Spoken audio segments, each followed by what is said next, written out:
It's been a while. The title of today's video is Please Pray That the Worst is Over. I am currently standing at Avenue D and Catalina in Redondo Beach, which mercifully has not been affected by the wildfires, is unlikely to be affected. The South Bay area, thank God for that. But I say pray that the worst is over only because we've had a reprieve for a few days. The winds have died down, the Santa Ana winds, and so that has made it much easier for all of the first responders, the firefighters, who are great, by the way. I've got to make that clear where I'm coming from. And so the winds have died down. They got up to like 90 miles an hour in some areas, and that's going to heat up again, not to use an unfortunate metaphor, but so that's coming, I think, tonight and tomorrow. And the worst areas, the Palisades, they've estimated it's like 20%, maybe less than that, under control. So please pray that the worst of it's over, that there are no more fires, that it doesn't spread, that there are no more fires breaking out. I'm not saying this to be an alarmist, but I've got to be real about it sometimes. I talk a lot about moving beyond the matrix and the simulation, and that requires moving beyond the 3D world, as I define it, which is the world that we perceive with our five senses.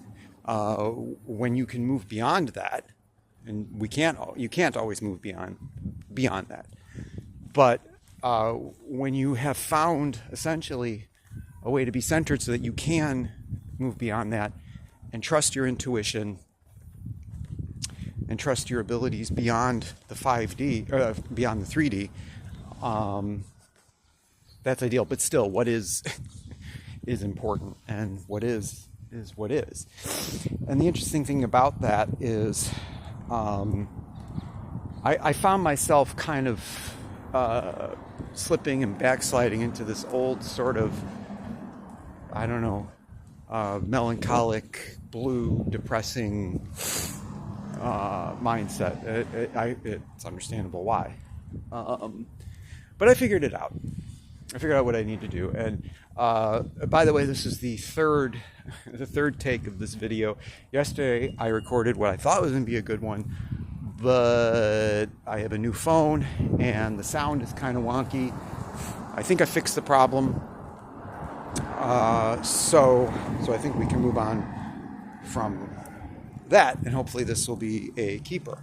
But that's probably all well and good, because it's allowed me to really kind of consolidate all my thoughts. And so let me start with the conclusion that I've reached. I talk a lot about mind-heart coherence, which is extremely important.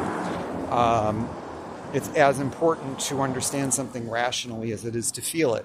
And so I don't want to just say things, give you pithy things to think about if it's not coming from a real place of feeling. And so it took me a while of praying and meditating and reflecting and thinking to really come up with this. And that is from a much larger perspective beyond safety. I have a slight cold, by the way, but I want to really get another video out there, so pardon me. Not trying to be rude. But beyond that, it's empathy. Empathy is the issue here, beyond caring about public safety. And with the risk of sounding really melodramatic, I'm going to say this anyway, that there's a vicious cycle that exists. And the vicious cycle really is that when you stop caring, it's when you die. Because you die when you give up. But to take that to the other extreme, when you start absorbing other people's energy, that's when you start to get sick. And that's what I mean by vicious cycle. Because all of that goes into a loop. And so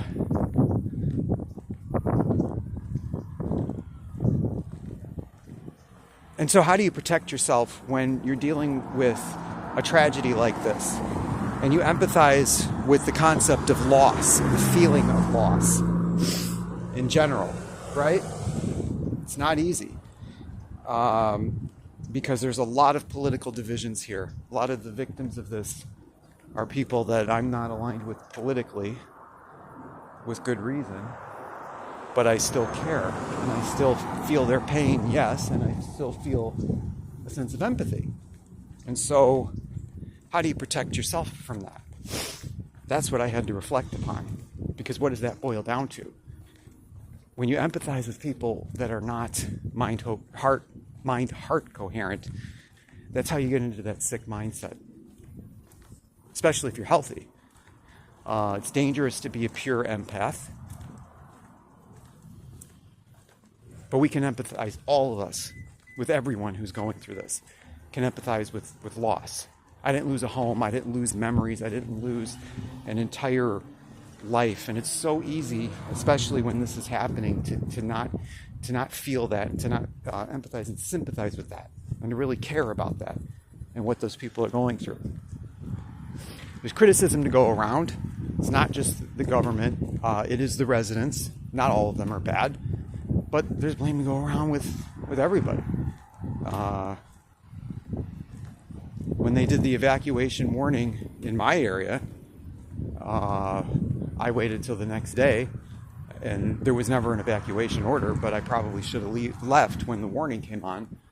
Okay, so, we're, all of us, I guess, are playing a part. But I don't know, I'm going to kind of not go into some of the maybe more serious-minded things like insurance fraud that I really want to talk about, and the pure incompetence of leadership here, other than to say that the mayor's office is to blame, and the mayor of Karen Bass has got to go. She's a weasel, she's an ideologue, she's incompetent, she's not doing anything, she doesn't care on any level. Criticize Governor Newsom all you want, but you can tell that he cares and he's doing something.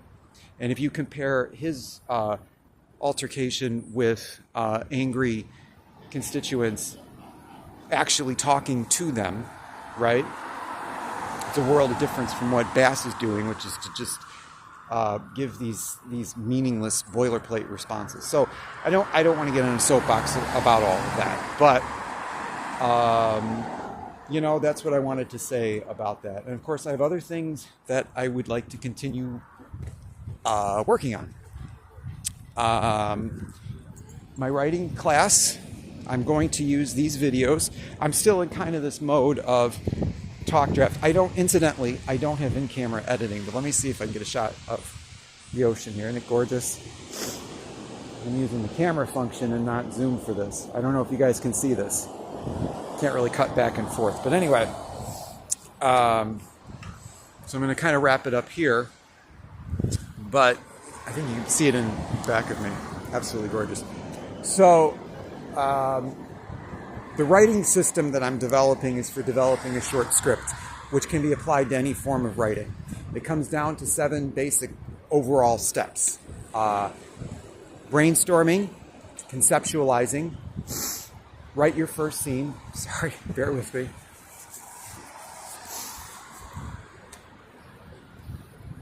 First 5 pages to the midpoint, finale, revisions, and revisions plus. And it's called revision plus because it also loops, and you just kind of start it over, right? So then once you have a first draft, depending on the quality and how happy with it, before you want to feel good about it before you send it out.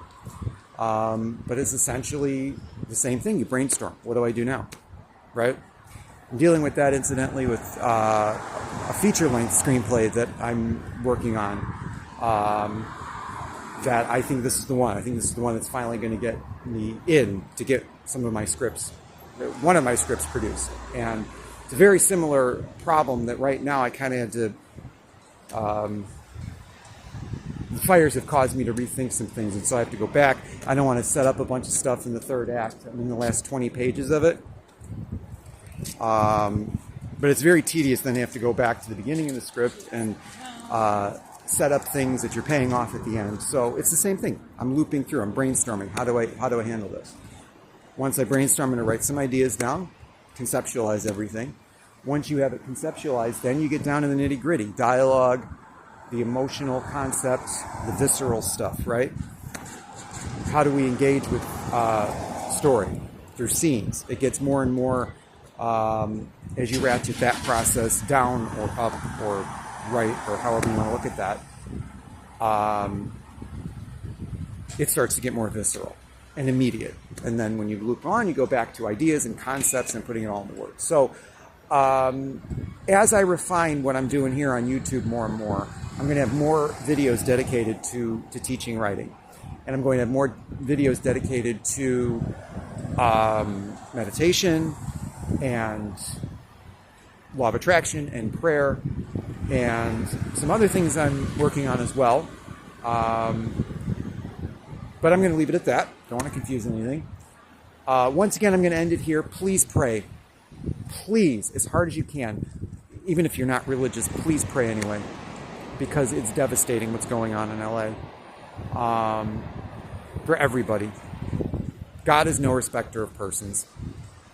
And there's a time for politics when the dust settles on all of this. But for now, pray for everybody. Reflect upon areas where you've had loss. And just try to feel it while protecting your own energy.